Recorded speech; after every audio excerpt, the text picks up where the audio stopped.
What's happening, folks? Back with another reaction. I'm back with some more Joni Mitchell, and we're returning to the 1969 album Clouds. Thank you again to Nikola.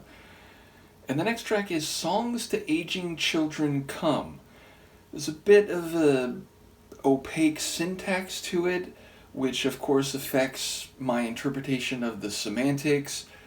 It sounds like a slightly more poetic or old-time phrasing to suggest that with age, songs or perhaps understandings, creativity, or expression will come to children who are by then older. But I don't know if I'm reading the sequence of words correctly, and even if that were the case, that would just be a starting point, whether for a narrative or an idea. So I am intrigued by the title. I get the constituent words included, but I don't quite know how they're being strung together and what the meaning might be, never mind a wider context. So I'll just have to see what I can catch on a first listen. This is Joni Mitchell. The tune is Songs to Aging Children Come, and it's from her 1969 album Clouds.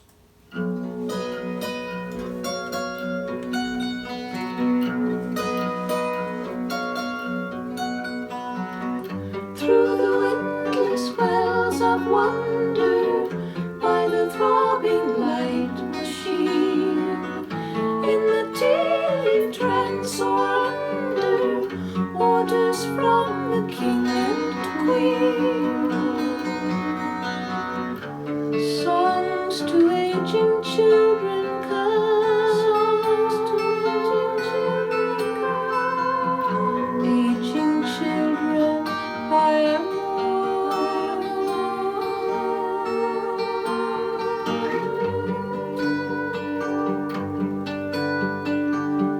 people hurry by so quickly, don't they hear the melodies in the chiming and the clicking and the laughing harmonies?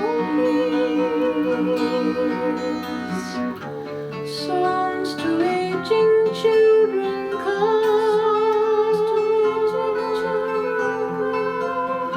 Aging children, I am one.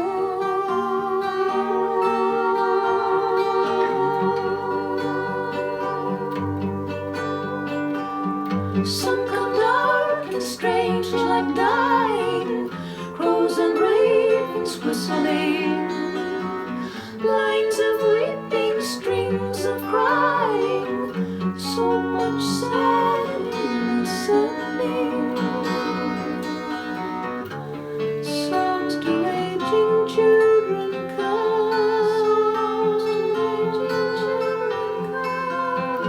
Aging children, I am one.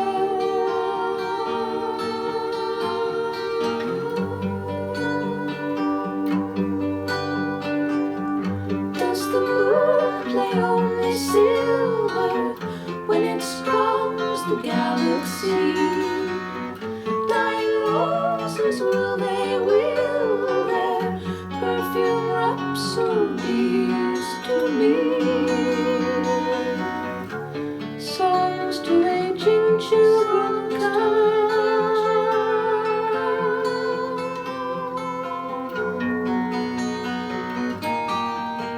This is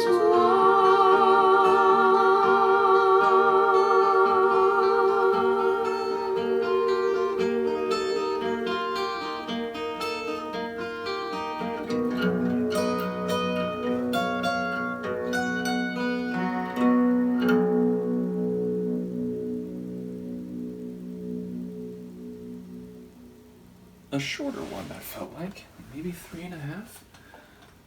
Yeah, not even that. Just a little over 3 minutes. So yeah, definitely a shorter one. Nevertheless, I'm fascinated by the lyrics I caught, which are only tidbits, and by the time we get to the end, I always fail to remember details about what I heard at the beginning. But there was a line in the beginning, something about a blinking or flashing light. I don't know if it was blinding or blinking, but or like a light machine even. So that one I wasn't quite sure where to place. There were some lines that seemed to speak to creativity or ability to express. But then there were other lines that seemed to be about the passage of time and maybe even more acutely mortality. So what was it?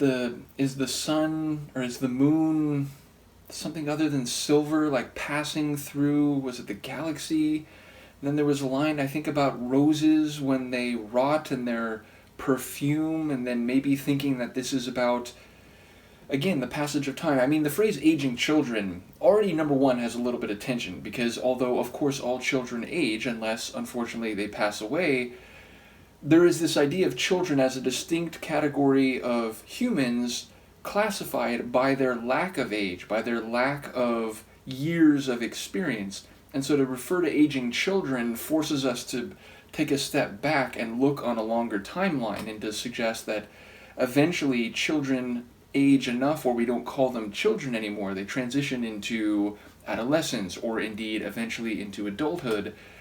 And so that, mixed with maybe the line about roses reaching the end of their life cycle, which, if a rose has been cut from the plant, then it's already well on its way to heading in that direction. But the fragrance perhaps dissipating or becoming less pleasant, and the rose itself wilting or rotting. It feels like there's references here being made to a life arc, which, again, children are a part of, especially if we're regarding them as aging children. But yes, there were, again, some other lines that, whether, that light machine, if I'm hearing that correctly, I don't quite know how to place that, and the line about the silver moon, which, of course, even celestial bodies, which have lifespans, so to speak, not biological, but physical and chemical, far exceeding our terrestrial experience of duration and lifetime, they are born, they do live, and they do die, again, even if we're using those terms more metaphorically. So I thought maybe even that line about the silver moon could be something in that vein. Nevertheless, the vocals must comment on those, another multi-voiced, like multiple Joni lines, and in this case, there's a bit of polyphony where, one line is still extending while the next one starts and goes through the melodic sequence, not in harmony, but delayed or following the first one. And then there's some moments where it narrows down to a single Joni voice, but definitely there was a fuller sound to the track overall because of the layered vocals.